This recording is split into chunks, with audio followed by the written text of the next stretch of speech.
नमस्कार दोस्तों, आज हम एक महत्वपूर्ण और जानकारीपूर्ण विषय पर चर्चा करेंगे। भारत में प्राकृतिक और मानव जनित आपदाएं और इनका आम जनमानस पर असर। चलिए जानते हैं कि इन आपदाओं का हमारे जीवन पर क्या प्रभाव पड़ता है और हम कैसे तैयार रहना चाहिए। पहली बात करें तो प्राकृतिक आपदाओं की बात करते हैं। सबसे पहले बात करते हैं प्राकृतिक आपदाओं की। इसमें शामिल है भूकंप।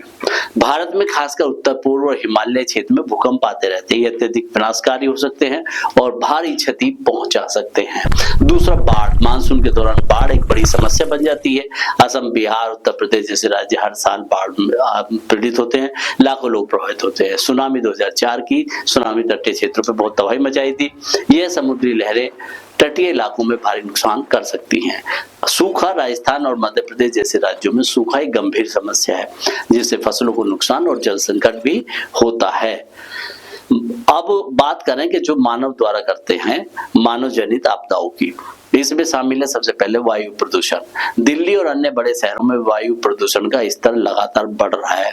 इससे लोगों की समस्या, स्वास्थ्य समस्याएं जैसे कि सांस की बीमारियां भी बढ़ रही हैं। जल प्रदूषण की बात करें तो नदी और जलाशयों में प्रदूषण बढ़ता जा रहा है, जिससे पीने के पानी की गुणवत्ता प्रभावित होती है और पानी से होने वाली बीमारियां फैलती हैं।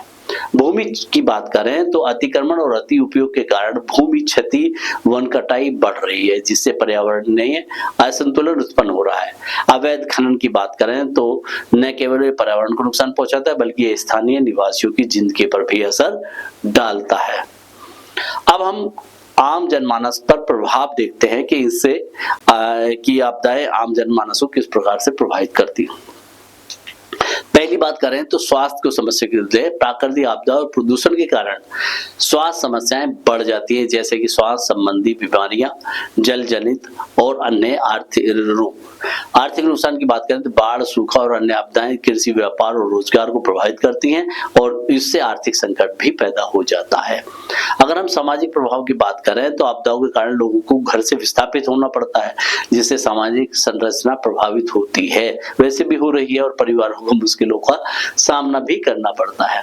अगर हम शिक्षा की बात करें तो शिक्षा पर क्या असर पड़ता है, तो आपदा के कारण स्कूल बंद हो सकते हैं और बच्चों की शिक्षा पर भी असर पड़ सकता है, जो उनकी भविष्य की संभावनाओं को प्रभावित भी करते हैं। टीचर भी तो प्रभावित होंगे ना, इसके साथ साथ तो बच्चे भी प्रभावित होंगे। अगर हम इसकी समस्याओं को सामना करने के लिए हमें कुछ उपाय अपनाने होंगे। आपदा प्रबंधन योजना की बात करें तो हर व्यक्ति को आपदा प्रबंधन की योजना और प्राथमिक चिकित्सा की जानकारी होनी चाहिए। वृक्षारोपण से भूमि क्षति और वायु प्रदूषण को कम किया जा सकता है। साफ सफाई और जागरूकता की बात करें, जल और वायु प्रदूषण बचने के लिए साफ सफाई और पर्यावरण जागरूकता बढ़ानी होगी और सरकार को भी अपेक्षा रखनी चाहिए, संसाधनों और नीति सुधार करने चाहिए। इन सब बातों पर तो हम बहुत सारी बात करने हमें क्या करने चाहिए, लेकिन ये बात सच्चाई है कि अलार्मिंग इस कंडीशन है। मानव जनित आपदाएं और प्राकृतिक आपदाएं सीधे सीधे प्रभावित हमको कर रही हैं, हमारे सामाजिक सिस्टम को प्रभावित कर रही हैं, इंसानों के स्वास्थ्य को प्रभावित कर रही हैं और जनजीवन भी प्रभावित हो रहा है। तो जनजीवन भी प्रभावित हो रहा है, लाइफ स्टाइल भी प्रभावित हो रही है, सामाजिक संरचना भी बिगड़ रही है, इंसान की संरचना तो ऑटोमेटिकली बिगड़ रही है।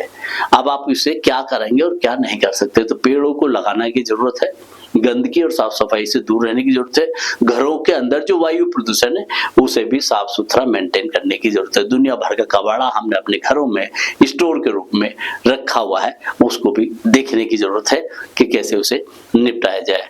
कूड़ा प्रबंधन हम नहीं कर पा रहे हैं, ये भी एक बहुत बड़ी त्रासदी और आपदा का एक हिस्सा है।